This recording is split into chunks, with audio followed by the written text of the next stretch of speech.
5 ওয়াক্ত নামাজ পড়তাম, তাহাজ্জুদ পড়তাম, কোরআন তেলাওয়াত করতাম, তারপরও কেন আমাকে জাহান্নামে নিয়ে যাওয়া হচ্ছে?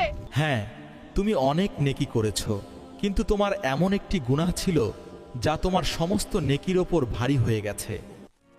সেই নারী যে নামাজ পড়ত, কোরআন পড়ত, সদকা দিত, মহল্লার সবাই তাকে নেককার মনে করত, তবুও শেষে সে কিভাবে জাহান্নামের উপযুক্ত হল?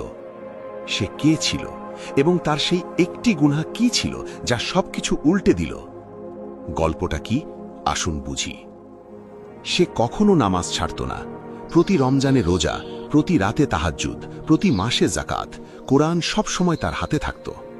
কিন্তু আল্লাহ সুবহানাহু ওয়া তাআলা বাহ্যিক ইবাদত দিয়ে বিচার করেন না, তিনি অন্তর এবং চরিত্র দেখেন।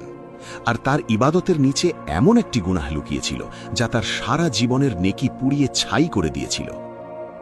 সে তার স্বামীর সাথে খারাপ আচরণ করত, তাকে খোঁটা দিত, তার উপর রাগ করত, তাকে ছোট করে দেখাত। তিক্ত বাক্য, কঠোর শব্দ, আঘাত দেওয়ার মতো কথা।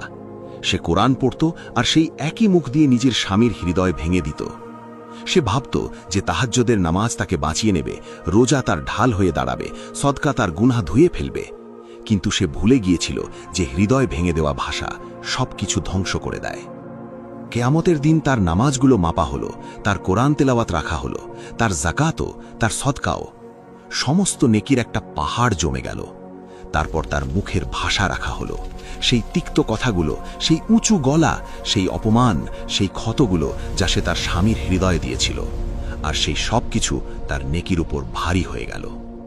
সে অবাক হয়ে গেল, কিন্তু ফয়সালা হয়ে গিয়েছিল। যে হৃদয়গুলোকে আমরা আহত করে ফেলে রাখি, সেগুলো আমাদের ইবাদতগুলোকে কেটে টুকরো টুকরো করে দেয়। মানুষের সবচেয়ে বড় পরীক্ষা ইবাদত নয়, আহলাক, অর্থাৎ চরিত্র বা আচরণ। আর সবচেয়ে বড় জিহাদ হল নিজের পরিবারের সদস্যদের সাথে ভালো আচরণ করা।